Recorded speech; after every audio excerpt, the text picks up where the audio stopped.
আওয়ামী লীগ ক্ষমতায় বলে সত্য প্রকাশ হচ্ছে না। জানাবো সরকারের ভারত প্রীতি কিংবা ভারত ভীতি, এবং সর্বশেষ জানাবো আওয়ামী লীগের জানুয়ারি 2024 নির্বাচন প্রহসনী নির্বাচন নাকি নির্বাচনী প্রহসন। এতক্ষণ শুনছিলেন সংবাদ শিরোনাম, এবার বিস্তারিত। আওয়ামী লীগ ক্ষমতায় বলে সত্য প্রকাশ হচ্ছে না।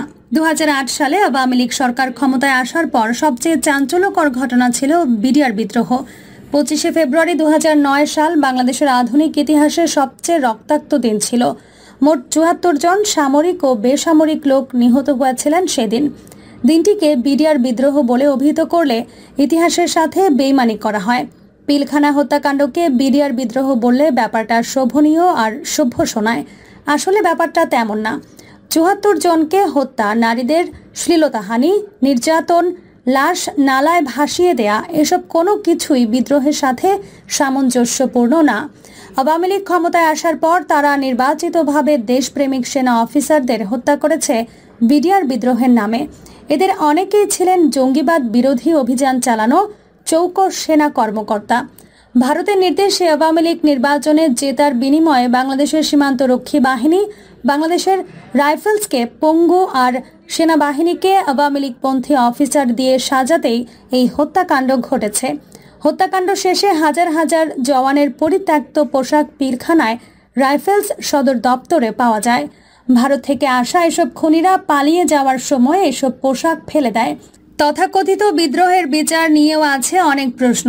সেনা বা রাইফেলসের কাউকে তদন্ত করতে না দিয়ে আওয়ামী লীগপন্থী পুলিশ কর্মকর্তা আব্দুল কাহার আকন্দকে দিয়ে তার তদন্ত রিপোর্টে মূল হোতাদের কিছুই হয়নি।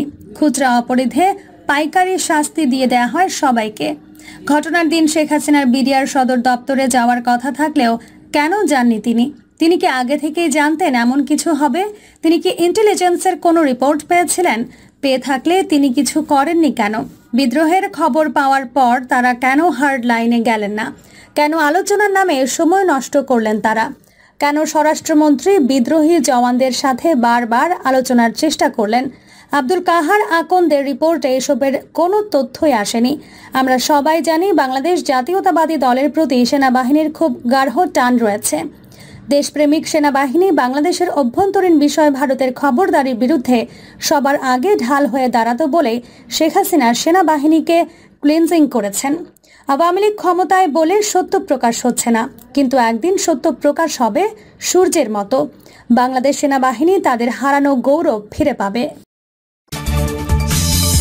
সরকারের ভারত প্রীতি কিংবা ভারত ভীতি। ভারত বাংলাদেশের বার্নিং ইস্যু বলতে আমরা যা বুঝি তা হলো সীমান্তে হত্যাকাণ্ড আর অভিন্ন নদীর পানি বন্টন ইস্যু। কিন্তু বহুদিন ধরেই বৈঠকের পরে বৈঠক হলেও আজ পর্যন্ত এর কোনো সমাধান হয়নি। ভারত কখনোই বাংলাদেশের বন্ধু হতে পারে না। যারা সীমান্তে ফেলানি হত্যাকাণ্ড ঘটায় তাদের জন্য ঘৃণা ছাড়া আর কি থাকতে পারে? অথচ সবকিছু দেখেও না দেখার ভান করে আওয়ামী লীগ সরকারের অতিরিক্ত ভারত প্রীতি এবং ভারত ভীতি যেন দিনকে দিন বেড়েই চলেছে। কেন এখনও তিস্তা চুক্তি হচ্ছে না? বস্তুত 2014-15 সাল থেকে পশ্চিমবঙ্গের মুখ্যমন্ত্রী মমতা বন্দ্যোপাধ্যায় চুক্তি না হওয়ার কারণ হিসেবে নতুন অজুহাত দিতে শুরু করেন। তিস্তাতে নাকি ভাগাভাগি করার মতো পানিই নেই, তিস্তা পুরোপুরি শুকিয়ে গেছে। এমনকি তিস্তার বদলে ওই অঞ্চলের অন্য সব নদীর পানি ভাগ করার প্রস্তাবও তিনি ভাসিয়ে দেন 2017 সালে শেখ হাসিনার দিল্লি সফরের সময়। তিনি যা করেছিলেন তা ছিল কালক্ষেপণের কৌশল মাত্র। 2017 সালের আগস্টে যখন মিয়ানমার থেকে বিতাড়িত লক্ষ লক্ষ রোহিঙ্গার ঢলে বাংলাদেশ নতুন করে নাস্তানাবুদ, ভারতীয় পররাষ্ট্র মন্ত্রণালয়ের প্রাথমিক বিবৃতিতে কিন্তু এই ট্র্যাজেডির জন্য প্রকারান্তে দোষারোপ করা হয়েছিল সশস্ত্র রোহিঙ্গা গোষ্ঠী আরসাকেই। রোহিঙ্গা ট্র্যাজেডি পুরো অঞ্চলের সমস্যা হলেও এবং ভারত সেটাকে পাশ কাটাতে চেয়েছে। 12 জুলাই 2019 একজন ভারতীয় জেলে মাছ ধরতে গিয়ে বঙ্গোপসাগরে ট্রলার ডুবে 7 দিন সমুদ্রে ভাসতে ভাসতে বাংলাদেশের প্রান্তে চলে আসে। বাংলাদেশের জাহাজ এমভি জাওয়াদের নাবিকরা সেই জেলেকে উদ্ধার করে। আর এটা তো অতীত ইতিহাস থেকে সহজেই অনুমেয়। বাংলাদেশের কোনো নাগরিক সাগরে ভাসতে ভাসতে ভারতীয় প্রান্তে গেলে তার ভাগ্যে কি পরিণতি ঘটতে পারে একটু ভেবে দেখলেই আমরা দেখব গত 10 বছরে সীমান্তে 238 জনকে হত্যা করেছে বিএসএফ। আমাদের সরকার ভারতের সাথে বাংলাদেশের যেভাবে আত্মার রাখি বন্ধনের ও স্বামী স্ত্রীর সম্পর্কের কথা বলে, সেখানে 2020 সালে এসে যেখানে একজন কেউ হত্যার শিকার হওয়ার কথা না, সেখানে সর্বোচ্চ 45 জন হত্যাকাণ্ডের শিকার হয়েছে। গত 3 জানুয়ারি 2021 বাংলাদেশের বিজিবি বৌমারী সীমান্তে একজন ভারতীয় গরু চোরা কারবারিকে আটক করে। বিজিবিকে চাইলে আটক না করে গুলি করে হত্যা করতে পারত না, কিন্তু বিজিবি সেটি না করে মহত্ব ও মানবিকতার পরিচয় দিয়েছে। 1971 সালে মহান মুক্তিযুদ্ধে ভারত আমাদের সহযোগিতা করে, যেভাবে বাংলাদেশের মানুষের কাছে বন্ধু রাষ্ট্র হিসেবে স্বীকৃতি পেয়েছিল। 71-এর পরে সীমান্ত হত্যা, স্থল ও জল সীমানা নিয়ে মনোমালিন্য, তিস্তা ও পানি চুক্তি নিয়ে তালবাহানা, পেঁয়াজ নিয়ে সংকট সৃষ্টি, সর্বক্ষেত্রে দাদা ও বড় ভাই সুলভ আচরণ, সীমান্তে রাডার স্থাপন, অসম বাণিজ্য চুক্তি, রোহিঙ্গা সংকট নিয়ে বাংলাদেশের বিপক্ষে অবস্থান, ভারতে মুসলিম নিধন, ভারতের মন্ত্রী এমপিদের বাংলাদেশ দখলের হুমকি, বিভিন্ন সময়ে বাংলাদেশের মহান মুক্তিযুদ্ধকে ভারত পাকিস্তানের মুক্তিযুদ্ধ হিসেবে বক্তব্য দান ইত্যাদি কারণে বাংলাদেশের মানুষ আজ ভারতকে বন্ধু রাষ্ট্র মানতে পারছে না। এর জন্য কি বাংলাদেশের মানুষ দায়ী? মোটেও না। এই সংকট ভারতেরই সৃষ্টি। বাংলাদেশের মানুষের চোখে সীমান্তের কাটা তারে ঝুলে থাকা ফেলানির লাশ ভাসে। আজ সরকারের এই অহেতুক ভারত প্রীতির কারণে সীমান্তে ফেলানি হত্যার 10 বছরেও হয়নি কোনো বিচার। যেদিন ভারত সরকার ফেলানি হত্যার বিচার করবে, সেদিন থেকে সীমান্ত হত্যা বন্ধ হবে। আর সীমান্ত হত্যা বন্ধ হলে এবং সম্মান ও মর্যাদার চুক্তি হলে বাংলাদেশের জনগণের সাথে ভারতের নতুন করে আবারও বন্ধুত্ব হবে।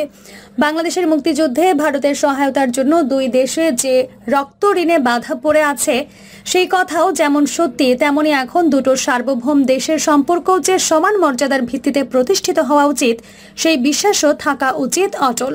সরকারের ভারতপন্থী হওয়া কিংবা ভারত প্রীতির অসংখ্য নমুনা আমরা প্রতিনিয়ত দেখছি। এই যেমন বাংলাদেশ কিডনি ইনস্টিটিউশনে প্রতিটি ডায়ালাইসিসের জন্য সরকার ভারতীয়দের জন্য 1700 টাকা করে ভর্তুকি দিচ্ছে, অথচ গণস্বাস্থ্য কেন্দ্রকে সরকার 900 টাকা করে ভর্তুকি দিতে রাজি হচ্ছে না। আবার বাংলাদেশকে ভারত তাদের সমরাস্ত্র বিক্রি করতে যাচ্ছে। সব ধরনের সমরাস্ত্রই বাংলাদেশকে সরবরাহ করার প্রস্তাব দিচ্ছে। এর পেছনে রয়েছে গভীর ষড়যন্ত্র। চীনের সঙ্গে সাম্প্রতিক সময় আমাদের সম্পর্কের মাত্রা যে পর্যায়ে পৌঁছেছে, তাতে ভারত ভয় পাচ্ছে। ইতিমধ্যে তারা $500 মিলিয়ন ঋণ দিয়েছে শুধু ভারত থেকে সমরাস্ত্র ক্রয় করার জন্য। এখন প্রশ্ন, এই শর্তে কেন সমরাস্ত্র কিনতে হবে, আর তা ভারত থেকেই কেন? বেইমানের আরেক নাম ভারত। ভারতের সিরাম ইনস্টিটিউট অক্সফোর্ড ও অ্যাস্ট্রাজেনেকার টিকা ফর্মুলা নিয়ে তৈরি করার চুক্তি করে। চুক্তিতে উল্লেখ আছে, সিরাম ইনস্টিটিউট ছাড়া অন্য কোনো প্রতিষ্ঠান টিকা এই অঞ্চলে আনতে পারবে না। এক কথায় বাংলাদেশ বর্তমানে শুধুমাত্র সিরাম ইনস্টিটিউটের কাছ থেকেই টিকা পেতে পারে। নতুন বছরের শুরুতে বাংলাদেশের তথাকথিত বন্ধু ভারত আবারও সেই তথাকথিত বন্ধুত্বের আসল রূপ প্রদর্শন করল। রোহিঙ্গা ইস্যুতে বাংলাদেশকে ভোট না দিয়ে বরং হাত পা গুটিয়ে বসেছিল। আসলে ক্ষমতার শীর্ষে থাকা কতিপয় ব্যক্তি তাদের একান্ত ব্যক্তি স্বার্থের জন্য নির্লজ্জভাবে ভারতের গোলামিতে ব্যস্ত। স্বার্থলোভী এবং আখের গোছানো এই সরকার ভারত গিয়ে হেসে খেলে নিজের দেশের জন্য বাস বয়ে আনছেন আর জনগণকে মিথ্যে আশ্বাস দিয়ে যাচ্ছেন তাদের জন্য। যে ভারত সরকার আমাদের দেওয়া জামদানি পরে আমাদের দেওয়া ইলিশ খেয়ে হাসি মুখে পানির প্রশ্নে না বলেছেন, তাদের সাথে ব্যক্তি স্বার্থে বন্ধুত্ব রক্ষা জনগণের সাথে প্রতারণা মাত্র। আওয়ামী লীগের জানুয়ারি 2024 নির্বাচন প্রহসনের নির্বাচন নাকি নির্বাচনী প্রহসন? গেল জানুয়ারি নির্বাচন অনেকটাই মুছে গেছে জনগণের মানস্পট থেকে, এমনটাই হওয়ার কথা। এ হচ্ছে প্রতিক্রিয়া সাধারণের।